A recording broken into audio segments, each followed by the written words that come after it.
Gravação iniciada, presidente. Então, bom dia mais uma vez. Estamos retomando amanhã do dia 5/11/2020, a segunda turma, segunda Câmara, segunda sessão de julgamento.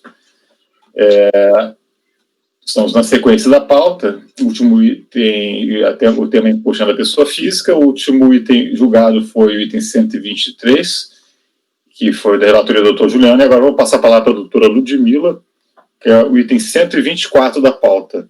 Ok? Por favor, Ludmila, pode prosseguir. Obrigada, presidente. Esse processo também não foi julgado na sessão passada por falta de tempo. É um recurso voluntário da Maria Cláudia Dias Carvalho.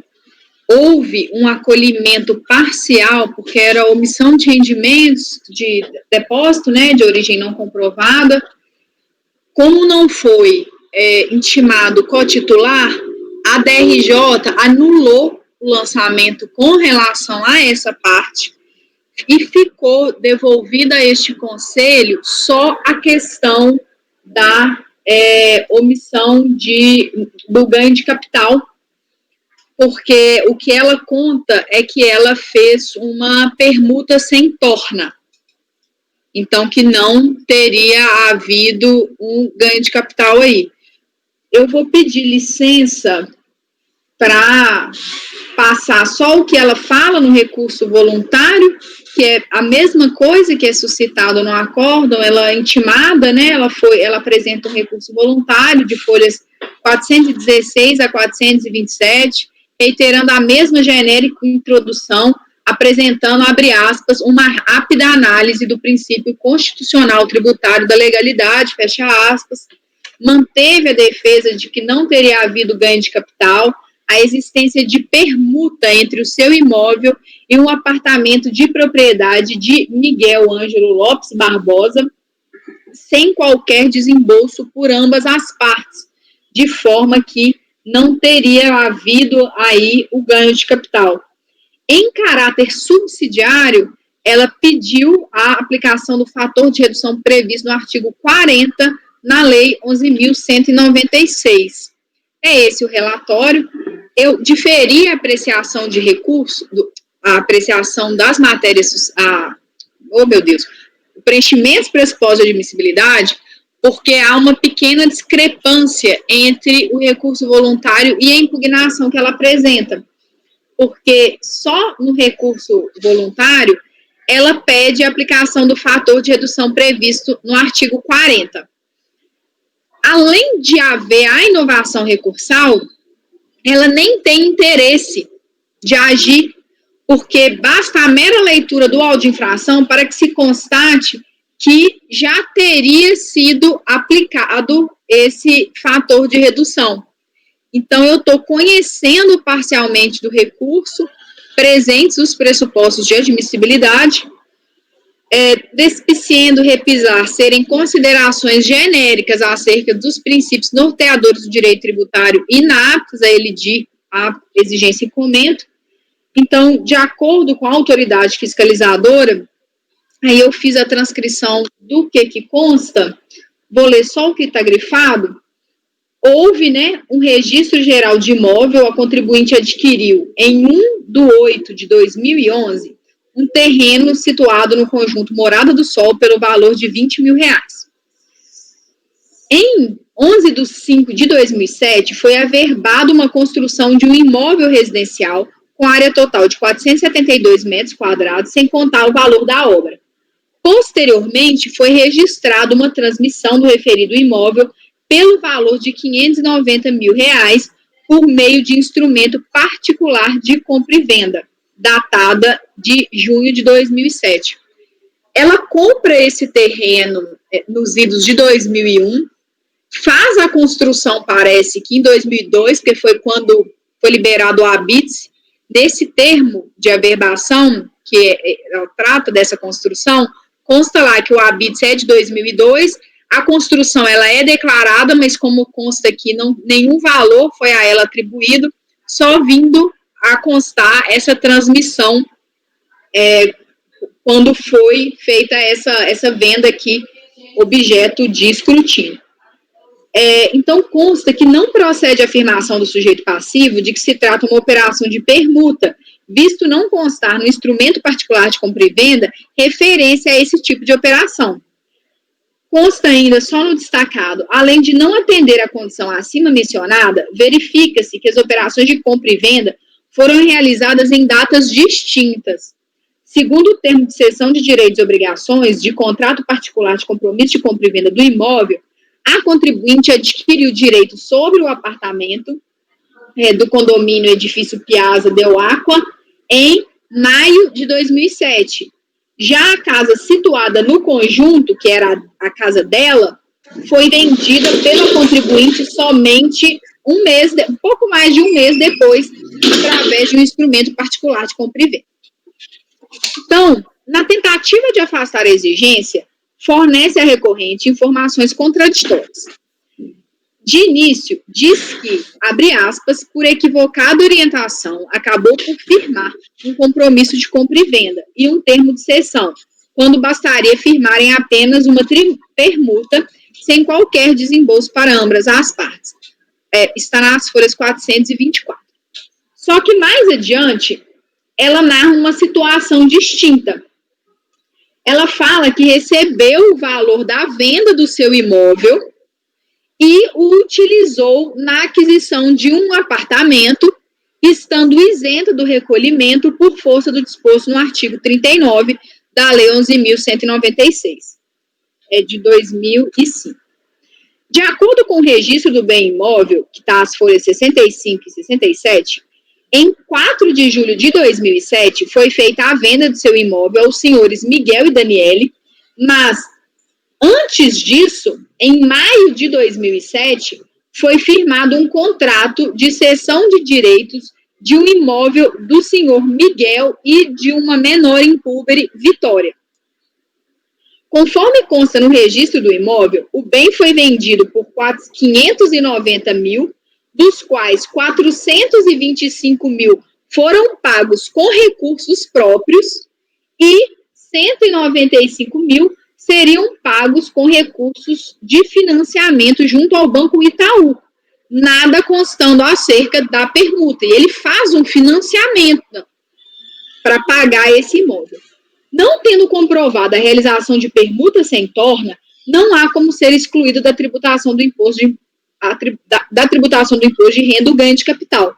Tampouco me convenço da ocorrência da isenção, e aqui eu fiz a transcrição do que consta na lei, no artigo 39, da Lei 11.196, que, se adquirir o imóvel no prazo de 180 dias da celebração do contrato e aplicar o produto da venda na aquisição de um outro imóvel, vai ser isento. No caso, como já relatado, a compra pela recorrente do apartamento precedeu a venda da casa, na qual figurava como proprietário, que comprova ser a situação díspare daquela prevista na norma isentiva que se interpreta de forma literal. Então, eu estou conhecendo parcialmente do recurso, salvo quanto ao pedido subsidiário, e na parte conhecida, eu estou negando o provimento. Ok, colegas, dúvidas? Questionamentos? Eu vou passar a votação, então. Mário? Ok, obrigado, presidente. Acho que está bem relatado e bem encaminhado. Eu acompanho a relatora. Martim? Eu acompanho também. Sara? Também acompanho. Ricardo? Acompanho a relatora. Leonan? Bem relatado, bem encaminhado, a forma está muito clara aí como foi feita, acompanha a relatora. Juliano? Acompanho a relatora, presidente. Também acompanho, então ficou com esse aí parte do recurso, exceto quanto a esse ponto, preciso subsidiário, e no mérito, na parte conhecida, negar provimento por unanimidade de votos.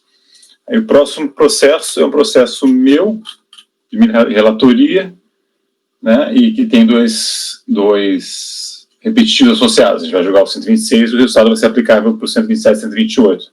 Tá? Eu reformulei meu voto, foi até bem salutar aí a a saída de pauta, ficou com vistas coletivas, teve uma... Eu vou ter que reler por conta da Sara, né? Mas vou tentar resumir em apertada, sim, pelo menos a situação de fato, depois eu vou ler o voto mesmo, mas no caso, Sara, foi um contribuinte que ele recebeu rendimentos de 2 fontes pagadoras, tá? E as 2 fontes pagadoras recebeu rendimentos, recebeu comprovantes de que tinha esse rendimento das 2 fontes pagadoras, que o comprovante, né, de rendimentos pagos, que distribui no final do ano, dessas 2 fontes pagadoras, mas as 2 informações que estavam nos sistemas da Receita Federal não batiam com esses valores. Né? Em relação a uma das fontes pagadoras, da qual ele é um sócio, não constava a existência de recolhimento, tá? E aí tem um tratamento específico pelas normas, nesse caso que a fonte pagadora o contribuinte é sócio da fonte pagadora, tem uma norma específica que trata do caso, né? De responsabilidade tributária. E aí teve um outro caso, que foi um caso mais padrão, que era da outra fonte pagadora, em que foi afirmado que não houve nem retenção nem recolhimento por parte da autoridade lançadora, né? E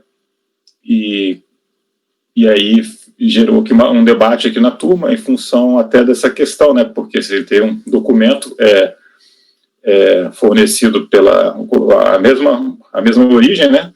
A fonte pagadora forneceu um documento para o contribuinte dizendo que houve retenção sobre aqueles rendimentos, mas numa base de sistemas da Receita Federal não constava a informação em DIRF, né? Não se coadunava, tá?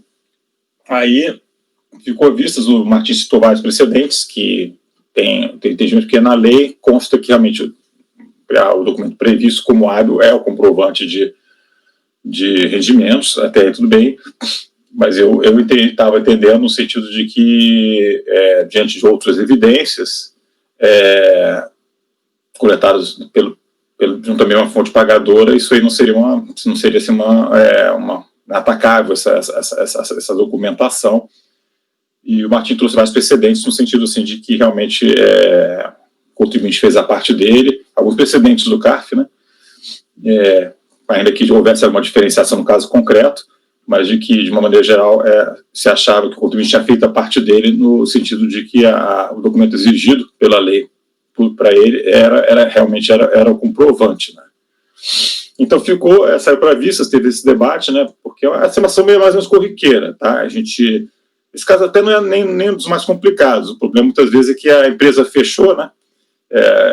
Já teve caso, não sei se foi nessa turma ou na outra, o contribuinte recebeu da fonte pagadora um comprovante de rendimentos, aí a fonte pagadora disse na DIF que não tinha retido nada, não tinha pago nada, e aí não tinha nem como diligenciar a fonte pagadora, porque a fonte pagadora tinha fechado, não existia mais.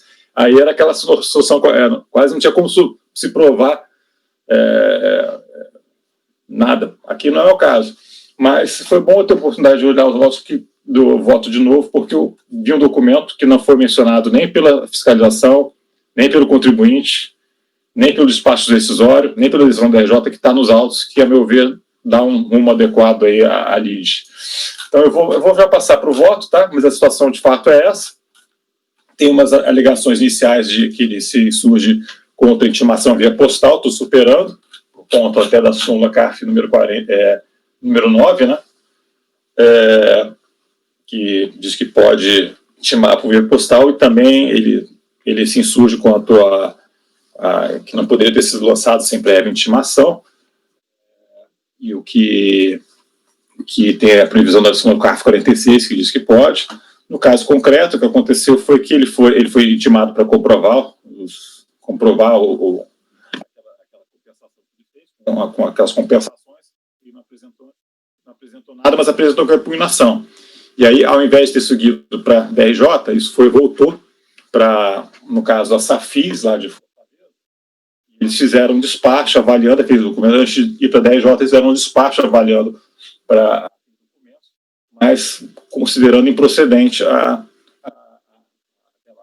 resultada, e mandou para a DRJ. Ou seja, foi lançado, falta de comprovação dos documentos, impugnou trazendo aqueles comprovantes de rendimentos. Isso aí baixou para a Safis, lá para a unidade de origem, né, para reavaliar, até por força de umas orientações aí de instrução normativa da Receita Federal, para não sobrecarregar a DRJ, mas assim, ainda assim a Safis entendeu que não é procedente o lançamento e foi para a DRJ. E a DRJ manteve o lançamento, esse é o relatório, né? E aí, então, teve, no voto, eu rechaço a questão da intimação postal e também da questão da necessidade de prévia intimação ao sujeito passivo nesses procedimentos de malha, né? Então, eu estou passando, então, a questão de fundo. Então, vou ler aqui o que eu acho que está melhor do que ficar resumindo. No tocante à questão de fundo, que versa sobre o mérito da contenda, ainda que, ao final, o interessado pleiteie a nulidade do orçamento, é sem controverso ter o recorrente recebido rendimentos das fontes pagadoras Simpel e Impasa. As empresas, a teor da legislação tal, deveriam ter retido e recolhido o imposto de renda na fonte sobre tais rendimentos, fornecendo correspondente comprovante de retenção ao contribuinte para que este pudesse deduzir essas importâncias do imposto devido no ajuste do exercício. Necessário, contudo, analisar a questão em separado conforme a fonte pagadora, que são duas situações de fato um pouco diferentes. No caso da Simpel, esse contribuinte juntou o comprovante, tá, nas folhas tais, os valores estão aí, né, correspondendo a tais recebimentos a trabalho assalariado, está constando no comprovante, rendimentos de trabalho assalariado. Não foi constatado efetivo recolhimento do imposto de renda, estou falando recolhimento, né? Recolhimento é recolhimento, retenção é retenção, para não ter confusão, tá? Aqui não foi constatado recolhimento do referido do imposto na fonte por parte da pessoa jurídica, conforme pesquisa realizada nas suas DCTFs relativas ao ano de 2006, são as folhas tais. Então, pouco parcelamento do tributo, né? Eles fizeram uma verificação geral em DCTF, sistema de parcelamento, um monte de coisa, e diz que não foi encontrado nenhum recolhimento. E a retenção está assinalada nas informações da certificadora, está na folha 50, que não tem a data dos autos, não tem a data de qual foi transmitida, né, se é espontânea ou não, os autos não têm isso. Mas, de todo modo, resta incontroverso ser o contribuinte sócio-administrador da empresa, que atrai a incidência do Decreto-Lei 173679, né, que imputa a responsabilidade solidária ao sujeito passivo, como sujeito passivo, os acionistas, diretores, sócios, gerentes, representantes da pessoa jurídica, etc. E eu estou afastando, ele diz que esse decreto-lei é incompatível com a Constituição, eu estou afastando por conta da Suma CARF, e aí esclareço, inclusive, que esses decretos-leis têm força de lei naquela época, né, sobre a ditadura, então foram acolhidos como dispositivos legais, etc. E aí, então, sendo o recorrente sócio referido da empresa, ele sendo perfeitamente possível, nessa condição, verificar os dados a serem preenchidos na DPF junto àquela, na sua DPF junto àquela, bem como determinar que fosse efetuado o recolhimento do imposto devido, não se vislumbram motivos para afastar a incidência do citado artigo e tal, devem ser mantida a autuação particular. E aí, eu estou citando alguns acordos, Câmara Superior, turmas até extraordinárias, etc. Isso é mais ou menos pacífico no CARF, tá? Então, esse aí não deu muita polêmica, na verdade, não teve polêmica em relação a isso. A questão foi no outro, né? Porque ficou uma dúvida, ficou realmente esse debate que eu já mencionei, mas eu reformulei meu voto, que dei uma olhada num documento aqui que me parece, como eu falei, não foi abordado por ninguém e que me parece claro, tá? Aqui, no que se refere aos valores associados à Impasa, não há menção nos autos de que o interessado seja sócio ou dirigente. Então, no princípio, é uma empresa dependente. Tá? Acho até que é relacionada, porque a outra é de papéis e celuloses, e essa aqui é Impasa, indústria de papéis, provavelmente ele deve, né, ter algum esquema lá nas duas, né, nessa aqui também, mas não é formalmente sócio, pelo menos. E na sua impugnação, o interessado apresentou como provante de rendimentos pagos, folha tal, no qual consta aí rendimento de 43 e pochenda na fonte de 6 mil, correspondente a recebimento de trabalho sem vínculo empregatício. Então, na verdade, ele recebia como trabalho com vínculo empregatício na outra, esse aqui sem vínculo empregatício, está considerado no documento. E vale ressaltar que o lançamento deu-se por falta de comprovação dos valores compensados de imposto na fonte, dado que o contribuinte não apresentou ao fisco, previamente à autuação, os comprovantes de rendimento requeridos. A autoridade revisora, né, não é impugnação, a revisora da malha, né? No despacho decisório, SAFIs, malha, arguiu que não houve comprovação documental de efetiva retenção do imposto referente a essa fonte pagadora, entendimento ao qual aderiu a decisão atacada. Todavia, nos extratos da DIRF, aí que eu acho que é interessante quem não conhece esse documento olhar, né? Que não foi mencionado na minha decisão anterior, no meu encaminhamento de voto anterior, né? Não tinha dado conta, até porque nem a DRJ, nem a decisão SAFIs, ninguém fala desses documentos em momento algum. O que acontece? Na DIRF, você pesquisa na DIRF, quem já teve oportunidade de trabalhar com DIRF aí, você entra lá, você pega e coloca o CPF da pessoa, ou pode ser da pessoa jurídica, e você consegue ver todo mundo que pagou para aquele determinado beneficiário naquele ano. E na folha 50 consta expressamente, para o ano 2006, que a retenção está consignada na DIRF, né? Original, então, quer dizer, a princípio, antes da ação fiscal, transmitida pela fonte pagadora em questão, tendo sido efetuada no montante de 6.554 sobre o Código 0588, rendimentos de trabalho sem vínculos empregatícios, valor maior, inclusive, do que ele compensou na DIRPF. Então, inclusive, está batendo também, né, o sem vínculo empregatício com o que está no comprovante de rendimentos, que consta sem vínculo empregatício. É o mesmo código, é o 0588 esse código. E não bastasse, tem, né, como já mencionado, o comprovante de rendimentos pagos. Então, em outros termos, diz que a informação da DIRF suporta a compensação informada na declaração de ajuste anual da pessoa física, sendo que caso não tenha sido, apesar de retido efetivamente recolhido o montante de referência, conforme os extratos da DCTF, as folhas 48 e 49, a responsabilidade aí da obrigação é da fonte pagadora, né? Quando não recolhe, passa a ser da fonte pagadora. Então, eu entendo que está suficientemente comprovada a retenção do imposto na fonte, formada na GPF 2007, no que diz respeito à Impasa Indústria de Papéis. Então, eu estou dando parcial provimento só para excluir essa infração relacionada à Impasa. Tá? Vocês veem lá no extrato da folha 50, a meu ver, tá? Tive a oportunidade de trabalhar com isso, que prova que houve retenção. E está batendo com os valores não estão exatos, mas ele está pedindo a menos. Eu não acho que seria um caso de baixar em diligência. Né? Ele está pedindo a compensação a menos do que esse valor, e a gente também não pode dar a mais, né, do que o pedido. Então, esse é o voto. Tá? Então, eu acho que tem dois documentos que comprovam que houve retenção. Né? Tanto o comprovante que a fonte pagadora recebeu, forneceu para ele, quanto esse dado aí da DIRF, né? E na decisão SAFIs, a decisão simplesmente fala que não tem comprovação nenhuma. Nada, diz que não tem nada. E é isso. Aí, passo para... Complementar, a folha 88 também tem uma extrato da DIRF retificadora, que ele apresentou junto com o recurso, que também traz os mesmos dados, né? Folha 88 do processo, ele tem o nome dele claramente, o valor total de rendimentos e o valor o retido na fonte. Ok, vou acrescentar também. Qual é a folha mesmo? 88. Eu acho que é 88, deixa eu só confirmar. É 88 ou 89? Acho que é 89, na verdade. Isso já foi no recurso, ele trouxe também. E essa retificadora foi transmitida antes da ação fiscal. Ok, então, não sei, está aberto aí a dúvidas eventuais, assim. A gente passa a votação, então. Eu acompanho o relator, presidente.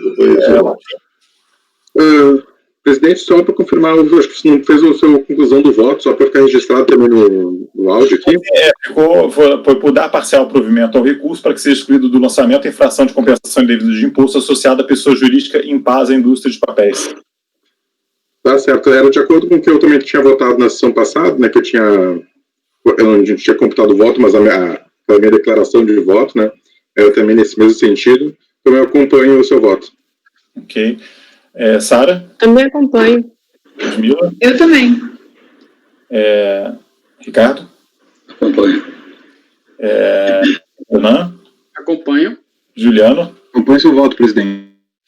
Então, acompanho, até agradeço ao doutor Martim, que se ele não tivesse pedido as vistas, talvez aí, a gente acaba passando aí nesses pontos. É um documento que, como não foi mencionado por nenhuma das partes, por ninguém, na verdade, ali, pelo menos que eu tinha visto, não tinha me passado esse documento.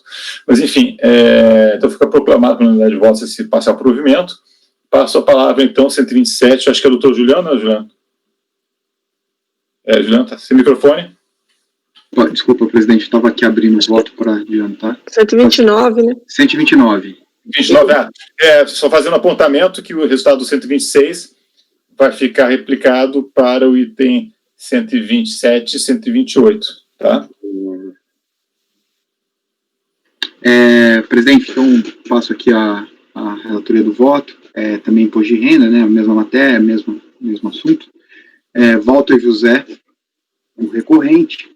É simples o caso, questão de imposto de renda retido na fonte, dedução não comprovada da retenção, tá? Um pouco parecido, mas diferente depois nas conclusões aqui. Eu vou diretamente ao voto, acabo abordando a questão focal, tá? Se precisar, eu volto. Admissibilidade, o recurso voluntário atende todos os pressupostos de admissibilidade do mérito. Em suma, a questão da lide em foco é se o recorrente obteve êxito em comprovar que seu antigo empregador, no bojo do acordo trabalhista, reteve imposto de renda das parcelas pagas a ele. Nesse giro, como já apontado pela DRJ em seu acordo, a fiscalização pediu informações para a ex-empregadora do recorrente e fonte pagadora das parcelas do acordo trabalhista sobre a realização ou não da retenção do imposto de renda alegado, vide termo de pedido de esclarecimento e folhas 103. Porém, não houve um retorno da empresa. No mesmo sentido, foi realizada uma pesquisa pela DRJ, realizou pesquisa, está repetido aqui, mas o sentido está claro, ao arquivo da declaração de imposto de renda retido na fonte, na DIRF, mas não foi localizado qualquer informação que confirmasse a retenção do IRR fonte declarado pelo hora recorrente, folha 112. Pois bem, o recorrente em todo o procedimento fiscalizatório na fase litigiosa e o procedimento do PAF, que se instaurou com a impugnação, apresenta uma prova, como prova, a petição do acordo trabalhista, folhas 6 a 10, replicadas nas folhas 61 a 71, e a homologação do acordo na Justiça, folhas 108 a 109, sem trazer os extratos comprovando os depósitos, o depósito, um informe de rendimento da fonte pagadora. Tem uma vírgula aqui, tá? Ou um informe de rendimento da fonte pagadora. Na petição do acordo trabalhista, há a indicação de que a fonte pagadora efetuaria a retenção do IRR fonte em cada uma das parcelas que seriam pagas. Porém, não há como se ter certeza dessa efetiva retenção e recolhimento. Notem que o recorrente poderia ter apresentado os valores depositados das parcelas do acordo trabalhista, para cotejarmos com os valores expressos no cálculo apresentado na petição do acordo. Porém, o recorrente não tomou essa atitude. De start, entendemos que o recorrente não obteve êxito em comprovar a existência do crédito tributário do IRR fonte no valor de 59 mil, devendo ser mantido a decisão da DRJ. Ademais, não acatamos o pedido do recorrente de apresentação de provas fora a posteriori, considerando que, pelas regras do processo administrativo, o contribuinte deve apresentar suas provas com a interposição da impugnação, ou caso esteja inserido em uma das hipóteses das alíneas do parágrafo 4º do artigo 16 do decreto 70.235, que acabo replicando aqui. Por fim, entendemos não ser cabível ao caso dela necessidade de perícia, além do recorrente não apresentar com seus requerimentos o quesito, nome, endereço, qualificação profissional do perito nos termos do inciso 4º do artigo 16 do decreto 70.235. Conclusão sobre o recurso voluntário. Sendo assim relatado, analisado, e por mais que dos autos consta, eu conheço o recurso voluntário e, no mérito, voto por negar provimento. Esse é meu voto, presidente. Colegas, algum apontamento?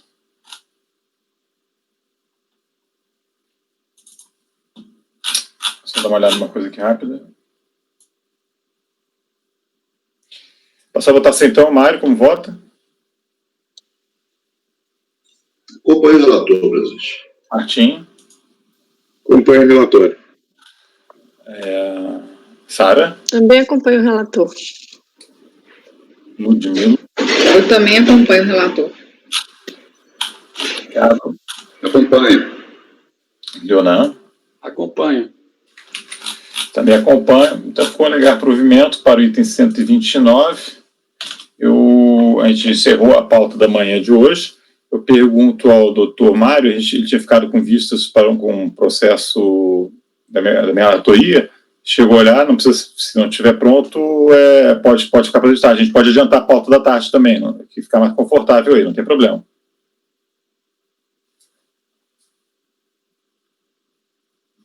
Eu olhei em cima, mas se quiserem deixar para tarde também, talvez seja melhor para os colegas também. Mas se quiser, podemos retomar. É aquela questão. Esse processo, a Ludmila tem um da Ludmila, e depois passa quem são os relatores, são... A Ludmila e depois eu. O meu já está na pasta. Fáceis, difíceis, médios? Fácil.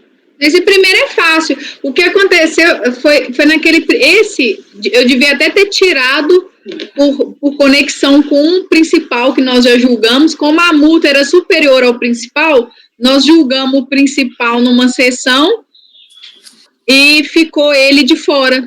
Sim. Então é esse agora. Vamos matar aquele logo, senão depois fica adiando e depois faz as pressas. Então vamos voltar ali para o item, um processo meu que ficou, depois já vai dar, acho que não é mais assim me parece pelo menos, né? O linhas certas, a gente retorna para o 87, ficou com vistas assim, coletivas, para o doutor Mário, digamos assim.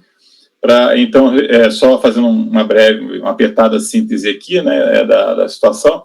O contribuinte, ele entrou com uma ação judicial para inexigibilidade lá de certas contribuições, tal, e de três tipos de levantamentos, né, digamos assim, que levantamentos aí não confundir nessa área com levantamento de depósito, com 3 tipos de autuação, e aí o que aconteceu? Ele entrou na justiça, mas ele eu estou discutindo isso na justiça, mas vocês não podem lançar, porque eu estou discutindo, e a Receita Federal lançou, isso não pode acontecer, e além do mais, vocês não podem me cobrar multa e juros, mesmo se eu perder a ação. Chamo a atenção aqui, que é interessante, eu ia chamar a atenção para o ponto aqui do recurso voluntário dele, que está na página, o item 2.4, voluntário, que ele diz exatamente o que ele está querendo. Ele fala que, em relação a essa questão item 14, desculpa. Item 14 está na folha 260. E que ele fala assim: ainda que o lançamento hora em tela não seja julgado improcedente, ou seja, ainda que lá na justiça eles digam que o lançamento é procedente, ou seja, se eu perder a ação, que se admite apenas a título de argumentação, importa ressaltar a incidência de juros e multa de mora, mostra-se totalmente indevida. A demora não foi lavrada, tá? Porque é um lançamento com resultado de dispensa que não foi feito multa de ofício. Tá? Desculpa, multa de ofício não foi lavrada. Mas ele quer que, independentemente do resultado lá da ação judicial, não seja cobrado, em hipótese nenhuma, de multa de mora nem de juros, né? E aí, o que eu fiz? Eu verifiquei, estou só recordando, foi julgado, foi relatado há bem pouco tempo, né? Foi ontem, se não me engano. E aí, o que eu fiz? Eu verifiquei a situação das transações, né? E vi que, primeiro, eu reforço a observação de que, assim, tanto não tem concomitância que a DRJ aceitou, embora não tenha súmula, mas quando tem concomitância eles não aceitam, mas eles não tem, nessas questões específicas não tem concomitância, também, pelo que eu me lembro, o CARF sempre analisou isso aí com tranquilidade, essas alegações outras, né, de que não pode lançar porque está discutindo judicialmente, etc. Isso aí é uma questão à parte que pode ser apreciada pelo CARF, mas tirando esses apontamentos, e que eu fiz? Eu enfrentei isso no recurso, disse que não, a autoridade fiscal pode lançar para prevenir a decadência, que era um dos pontos do recurso, e tem esse outro ponto do recurso, que é juros e multa, que disse que não tinha que cobrar, porque ele disse que fez depósito integral, né, e a multa, ele simplesmente disse que não é cabível, multa de mora em hipótese nenhuma. Tá? E aí, o que acontece? Eu fui verificar a situação das ações, uma ação transitou julgada em favor dele, então, em relação a isso, nem tem cabimento em falar mais nada aqui, ele vai levar, então esse não conhecido recurso, nesse ponto, E agora, em relação a essas questões da multa e juros, a outras ações, eu verifiquei que transitou em julgado em desfavor dele. Tá? Uma delas, porque uma delas eu consegui verificar bem, que é a cuida das questões do SAT, foi do SAT, não foi do SAT, porque o número que estava dentro do processo eu consegui olhar bem direitinho lá no site do TRF. Agora, tinha uma outra que era dos contribuintes individuais, número que tem dentro do processo aqui que a gente tem, eu tentei consultar lá, número no site lá do TRF, número original, número não sei o quê, como é um número muito antigo, ele não reconheceu, não consegui achar exatamente a ação, mas tem, a informação que tem nos autos é que transitou, só tem a pesquisa processual que transitou julgado, tá nas folhas aí 203 seguintes, decisão favorável ao INSS, então ele perdeu também essa. E aí ficou um pouco essa discussão, né, de que se seria o caso de negar provimento, né, tendo em vista aí que, na verdade, a lei já estabelece que tem que, se não houver depósito integral, tem juros de mora, etc., inclusive tem súmula CARF nesse sentido, e a multa de mora também é regrada pela lei, né? A lei diz que tem que ter multa de mora ali a partir do 30º dia, se não for pago dentro dos 30 dias depois da transição em julgado. Eu fiz um encaminhamento que eu li ontem para os senhores, se vocês abrirem, né, no sentido que, na verdade, eu estou dizendo que a lei diz, né? Então, em outros termos. E eu tomei com base nas informações da DRJ que teria havido o depósito judicial. Isso aí até repenso, talvez não fosse o encaminhamento ideal, porque a gente não tem uma certeza absoluta que houve depósito integral. Então seria o caso, talvez, de isso aí, nesse ponto, não dar provimento. Mas aí o Mário entendeu que não seria o caso de negar provimento, né? Que já está pedindo aí o que está na lei, então, assim, a gente não tem nem que se manifestar, né? A gente seria negar provimento, porque a questão do lançamento, pode haver o lançamento, e na relação à multa de mora e o juros de mora, vão ser exigíveis, sendo o caso de haver depósito integral ou não, e se vai haver o recolhimento ou não nos 30 dias, senão vai ser naturalmente, a gente não tem nem né, aí não seria nem o caso aí de a gente poder fazer uma decisão aí em contrário à lei, né? Então, mais ou menos isso, eu resumo, e também eu não me oponho a mudar o dispositivo se o encaminhamento for ser parcialmente para, na parte conhecida, negar provimento. Acho que vai dar mais ou menos na mesma, né? Um pouco difícil de encaminhar isso aqui de uma maneira assim. Mas não é como acho que pode ser adequado. No fundo, eu estou dizendo só o que está na lei, né? Como eu já tinha dito naquela oportunidade. Então, eu passo a palavra para o Mário, já me estendi, por favor, Mário, suas considerações. Ok, obrigado, presidente. Primeiro a lei, né? Eu acho que esse lançamento ele já nasceu meio estranho, porque o artigo 63 ele fala o seguinte: na construção de crédito tributário destinada a prevenir decadência, cuja utilidade houver sido suspensa na forma tal, não caberá lançamento de multa de ofício. Então, o próprio lançamento já está em desacordo com a própria lei, que fala que não cabe lançamento de multa de ofício. Não, mas não houve lançamento de multa de ofício. Você não está foi multa de mora. Multa de mora. Perfeito. Multa de mora no a lançamento. multa de mora não se lança também, né? Porque ela já é da própria essência. Só encaminhando aqui, presidente, no julgamento de piso, eu acho que tem um parágrafo aqui que está mais... Ele coloca o seguinte: dessa maneira, se o depósito foi efetuado o valor no prazo de vencimento da contribuição, o resultado da operação indicará a extinção do crédito, ensejando o arquivamento do prazo administrativo. Diversamente, se por qualquer razão o pagamento definitivo mostrar-se insuficiente, será cobrada a diferença da contribuição devida e sobre ela incidirá a multa e juros calculada até a data em que se proceder a extinção do crédito. Então, é mais ou menos nessa linha. Eu acho que, na minha opinião, não dá esse provimento parcial, e só mais ou menos um parágrafo desse mesmo linha que está sendo colocado aqui, sem esse provimento parcial, porque isso aí é da própria essência da norma. Né? Eu já estou falando a mesma coisa. Para mim não tem problema, estou falando a mesma coisa, eu acho que não me oponho nem um pouco, não. Acho até que vai ficar mais claro, né? Para deixar claro. Então, o contribuinte vai poder, da maneira que eu estou fazendo, os apontamentos que eu fiz em relação a algumas das decisões mas dizer que toda essa questão vai ser resolvida realmente conforme a execução do julgado, né? Perfeito. Mas a Sara falou, rapaz. Tá. Eu ia falar o seguinte, que se você observar o lançamento, a NFLD, o fiscal colocou multa de mora, né? E a NFLD em nenhum momento fala que é para prevenir decadência, mas isso está bem claro aí no voto. Então, assim, eu acho que é dar provimento, porque de fato não tem aqueles acréscimos legais. E ressalvar que na execução, para mim é dar provimento, porque para mim não tinha aquela multa de mora que está no lançamento mesmo. Não, mas tem uma confusãozinha, só fazendo uma observação, Sara. Na época, as multas que eram lavradas nos lançamentos de ofício da Previdência se chamavam de multa de mora. Todas elas eram multa de mora, e que não tinha nada a ver com a mora do imposto, isso aí era um outro critério, era antes da MP, é tudo questão previdenciária que é bem própria, né? Da mesma maneira que chamavam de levantamento às autuações, não existia uma multa de ofício na Previdência.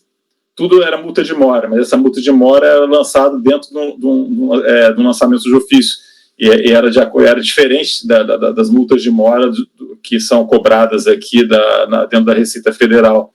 Tanto que tem toda uma discussão da tal da cestinha das multas, comparativo de multas, mas não é uma outra multa, não é multa de mora porque não pagou assim no vencimento do tributo, era diferente, eles graduavam as multas, não tinha multa de ofício antigamente, anteriormente, em 2008, 2009, não tinha multa de ofício na Previdência, eles chamavam tudo de multa de mora e graduavam de acordo assim, se foi apurada a infração, se o contribuinte pagou espontaneamente, vai ser tanto por cento. Agora, se ele apurou a infração via lançamento de ofício, vai ser tanto por cento. Aí, se ele paga depois do parcelamento, vai ser tanto por cento. Então, tem essa confusão de nomenclatura aí. É verdade, tem razão.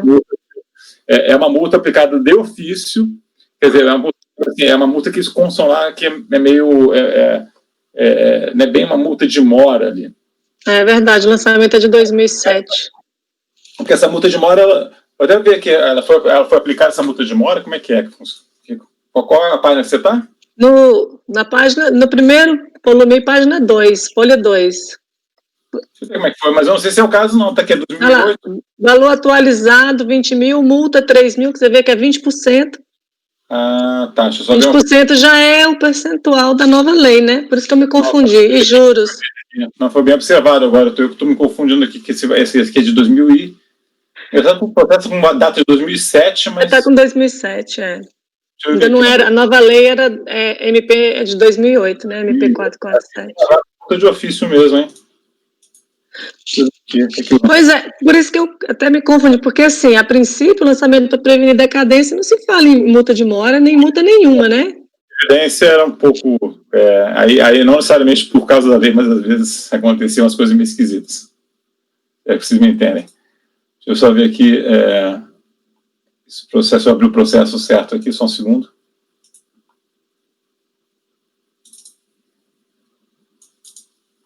E como é que foi lavrado isso aqui? Mas de toda forma que é 2007. Você viu aqui, por favor? Oi? Qual página que está? A NFL, estou olhando a NFLD, que está logo no início, na página 2, né? Folhas 2.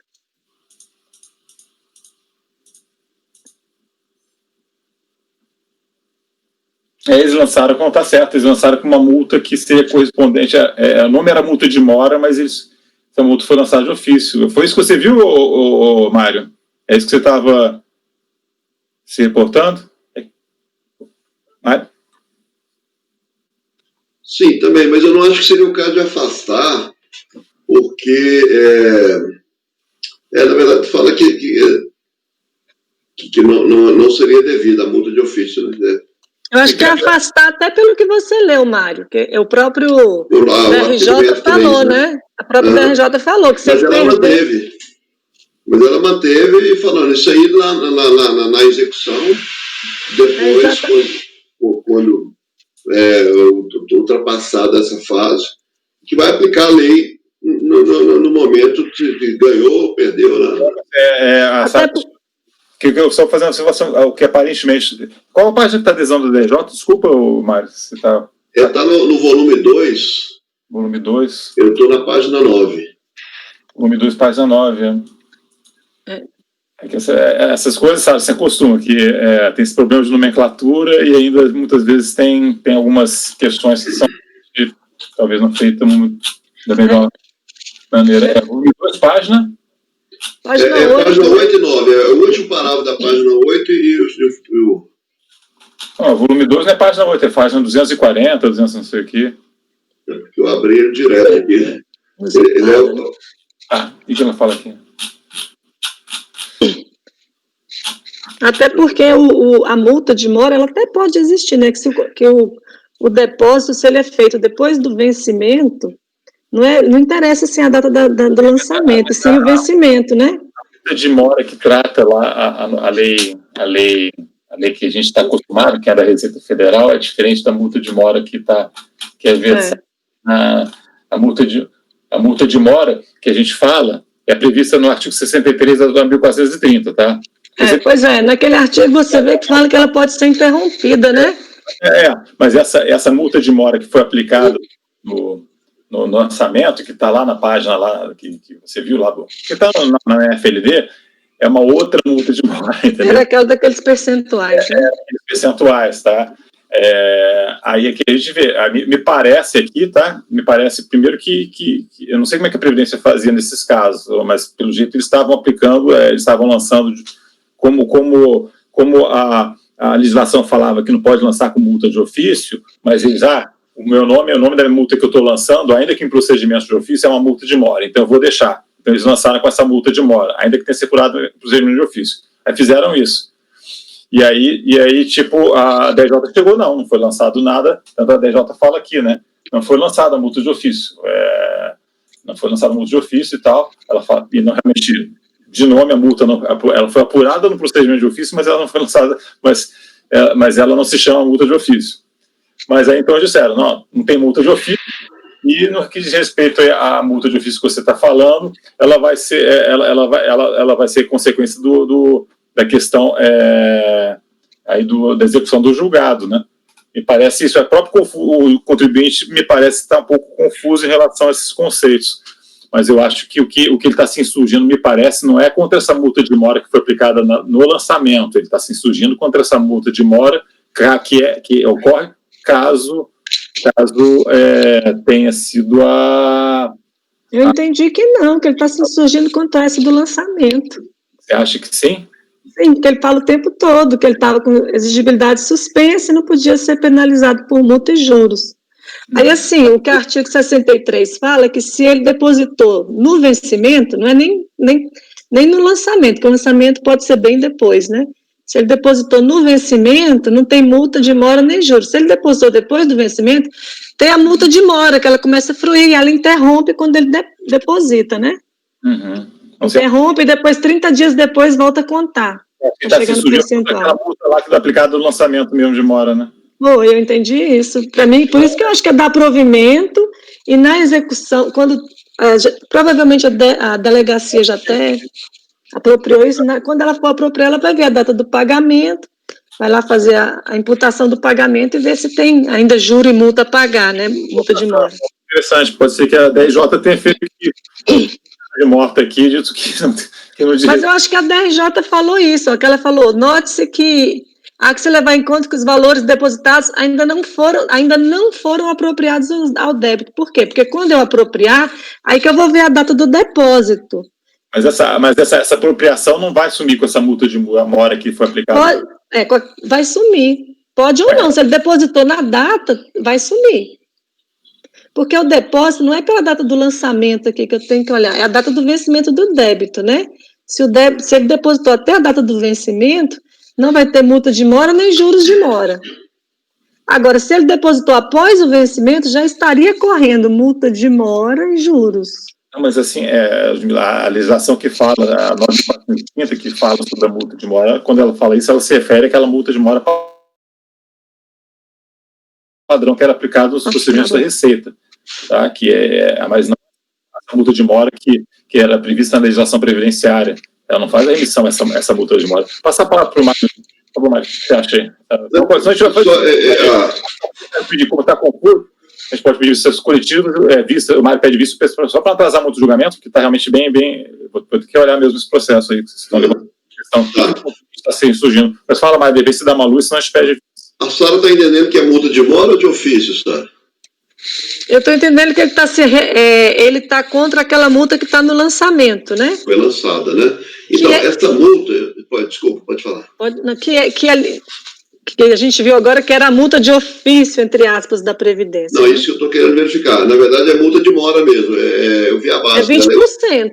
É multa de mora. É o artigo 35 da Lei 8.212, e ele previa exatamente, será que é de multa de mora e juros de mora. Então, essa multa também é de mora, não é de ofício, não. A multa de mora que era apurada de ofício. Sim, tá, eles lançavam de ofício. Como era a receita antes da CTF. A multa da Receita Federal de mora é o seguinte: não pagou no tributo no vencimento, incide né? A gente nem lança multa de mora. A multa de mora é um conceito. Não pagar. Então, isso aqui é diferente. A multa de mora deles era uma multa de mora que tinha era outra coisa. Era segundo outros critérios, entendeu? Mas de toda forma é a mora mesmo. Vai pela falta do pagamento no prazo. Não é o lançamento de ofício, propriamente. Mas o que eu estou entendendo aqui é o seguinte: na linha que foi decidido lá na DRJ também, havia uma dúvida se haveria prescrição ou decadência, né, dependendo do ponto de vista, quando o cidadão estava questionando judicialmente. Então, criou-se esse lançamento, sem lançamento da multa de ofício, para efeito de prevenir decadência. E, nesse caso, foi lançada a multa de ofício, foi lançado o crédito tributário juntamente com a multa de mora, até mesmo para prevenir eventual alegação futura de que não caberia lançamento, mesmo que ele tivesse perdido judicialmente, porque já tinha decaído o prazo e tudo isso. Então, na minha opinião, seria manter, com aqueles alertas que foram feitos na DRJ ali no finalzinho, manter e negar provimento e falar, não, isso aí no assento lá da mesma forma foi colocado, sabe? Sem dar provimento, porque lançou multa, a lei fala que não pode lançar multa de ofício, lançaram a multa de mora justamente para prevenir decadência também. Mas não tem decadência para multa de mora, tem? Pois até o próprio lançamento, né? Se cabe decadência, o cidadão, se a receita estava impedida de proceder ao lançamento devido a uma ordem judicial ou baseado lá no CTN. Então, foi criado justamente para evitar essa alegação futura de que tinha ultrapassado o prazo. A DRJ, ela encarou como multa de mora mesmo, porque quando ela fala que ressalte-se que no cálculo da apropriação leva-se em conta, dentre outras variáveis, o valor original e a data da contribuição, que é a data do vencimento, bem como o valor e a data do depósito, para ver se tem ou não mora e juros, né? Uhum. Não, eu concordo, ela tratou com multa de mora. Ela devia ter afastado aqui para mim, ela devia ter afastado aquela multa, mas não afastou, falou mas qual o argumento? O argumento que, de fato, ele depositou, então mora só vai ver quando eu apropriar o depósito. Se ele depositou na data, por exemplo, não tem mora, não tem nem multa de mora, nem juros de mora. E nem tributo. Não, pois extingue tudo, mas, por exemplo, se ele depositou após o prazo de vencimento e não depositou multa e juros, não vai extinguir tudo, não, vai ter saldo para pagar. Por isso que a DRJ falou aqui. Porque, assim, o tributo vence numa data. Se o contribuinte deposita um mês depois, nesse período já estava correndo juro e multa.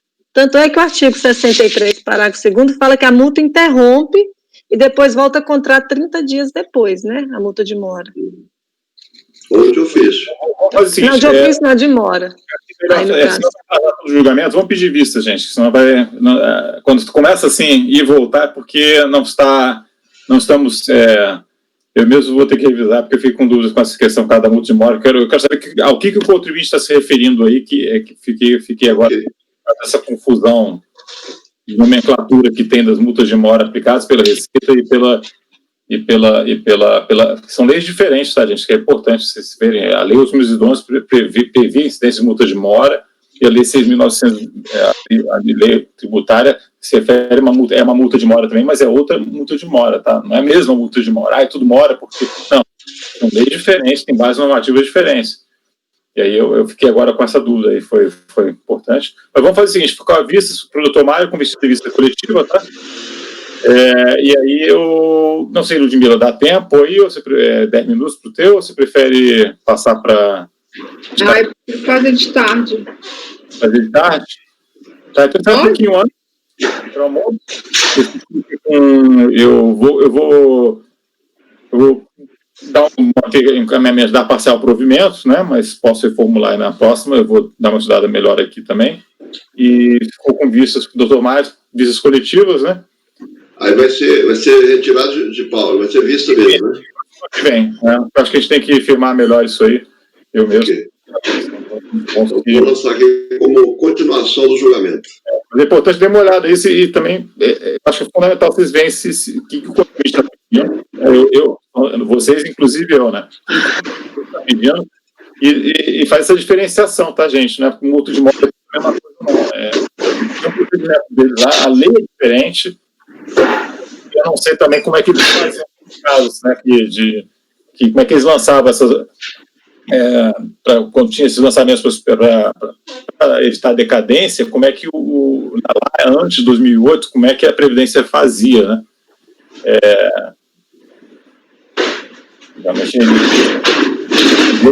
Está do normal com multa de mora, com a multa de mora deles, porque a lei fala que não pode lançar multa de ofício, né?